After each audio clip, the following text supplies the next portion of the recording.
ফিরে এলাম বিরতির পর। বিশ্বের টিকাকরণ কর্মসূচি গুটিয়ে নিচ্ছে আমেরিকা। ইতিমধ্যেই সংসদে 281 পাতার দলিল পাঠিয়েছে ট্রাম্প প্রশাসন। বর্তমানে 5340টি কর্মসূচির 900টি চালু রাখবে আমেরিকা। ভারত সহ বিশ্বজুড়ে রোগ প্রতিরোধ অভিযান ব্যাহত হবে। ইতিমধ্যেই সংসদে 281 পাতার দলিল পাঠিয়েছে ট্রাম্প প্রশাসন। বিশ্বে টিকাকরণ কর্মসূচি গুটিয়ে নিচ্ছে আমেরিকা। ইতিমধ্যেই সংসদে 281 পাতার দলিল পাঠিয়েছে ট্রাম্প প্রশাসন। বর্তমানে 5340টি কর্মসূচির 900টি চালু রাখবে আমেরিকা।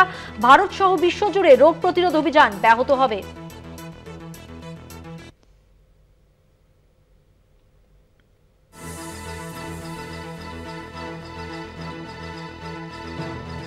সারা বিশ্বে টিকাকরণ কর্মসূচি গুটিয়ে নিচ্ছে আমেরিকা। এ ব্যাপারে ট্রাম্প প্রশাসন 281 পৃষ্ঠার দলিল সংসদে পাঠিয়ে দিয়েছে।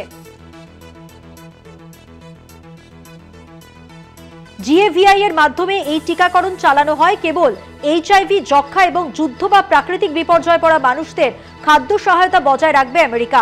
ম্যালেরিয়ার মতো রোগেরও টিকা কর্মসূচি থেকে বেরিয়ে যাচ্ছে আমেরিকা।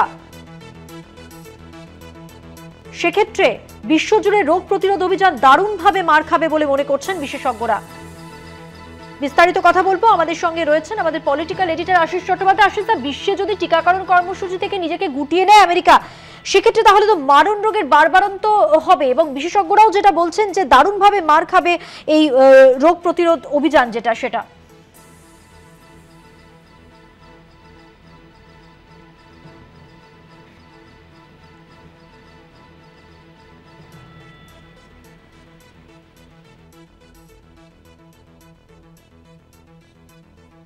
আশিসা, আমার কথা শুনতে পাচ্ছেন?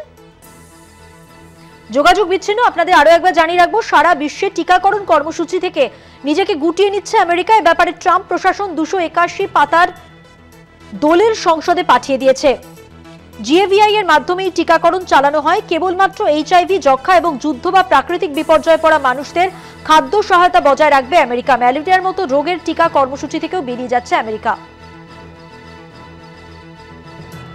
আবার যোগাযোগ করেছি আমাদের পলিটিক্যাল এডিটর আশিস চট্টোপাধ্যায়ের সঙ্গে। আশিস, এই যে বিশ্বে টিকাকরণ কর্মসূচি থেকে নিজেকে গুটিয়ে নিচ্ছে আমেরিকা, সেক্ষেত্রে বিশেষজ্ঞরাও যেটা বলছেন যে বিশ্বজুড়ে তাহলে তো রোগ প্রতিরোধ অভিযান দারুণভাবে মার খাবে এবং আরো মারণ রোগের বাড়বাড়ন্ত হবে। দেখো, দ্বিতীয় বিশ্বযুদ্ধের পর ধীরে ধীরে এই ব্যবস্থার মধ্যে বিশ্ব এসেছিল যে যেখানে ধনী দেশগুলো তারা তথাকথিত গরিব দেশ বা তৃতীয় বিশ্বের দেশগুলোকে নানান এই হেলথ রিলেটেড স্বাস্থ্য রক্ষা সংক্রান্ত নানা সহায়তা দেবে। এটা এমনি এমনি হয়নি, তার কারণ যারা ধনী হয়েছে বেশিরভাগ সময় তাদের অধীনে, তাদের সাম্রাজ্যের অধীনে থেকেছে তথাকথিত তৃতীয় বিশ্বের দেশগুলো। সেই সময় তীব্র শোষণ, অত্যাচার এবং অস্বাস্থ্যের মুখোমুখি হয়েছিল এই সব দেশ। যেমন ভারতের কথাই ধরা যায়, ভারত প্রায় 200 বছর ব্রিটিশ শাসনে ছিল। সেই সময়তে ভারতের সাধারণ মানুষের খাদ্যাভাব থেকে শুরু করে স্বাস্থ্যের অভাব, এই সবকিছুই প্রকট হয়েছিল। দ্বিতীয় বিশ্বযুদ্ধের পরে যখন নতুন বিশ্ব ব্যবস্থা গড়ে উঠতে থাকে, তখন ধনী দেশগুলো যারা লুটপাট করে নিয়ে গেছে তৃতীয় বিশ্বের দেশগুলো থেকে সম্পদ, তারা তৃতীয় বিশ্বকে কয়েকটি ব্যাপারে সহায়তা দেবে। তার জন্যই নানা ধরনের সংস্থা গড়ে ওঠে। রাষ্ট্রপুঞ্জের অধীনেও নানা রকম সংস্থা গড়ে ওঠে। তেমনি একটি সংস্থা যাতে মার্কিন যুক্তরাষ্ট্র মূলত টাকা পয়সা জোগাতো, সেই সংস্থাটির নাম United states agency for international development বা সংক্ষেপে ইউএসএইড বলা হয়।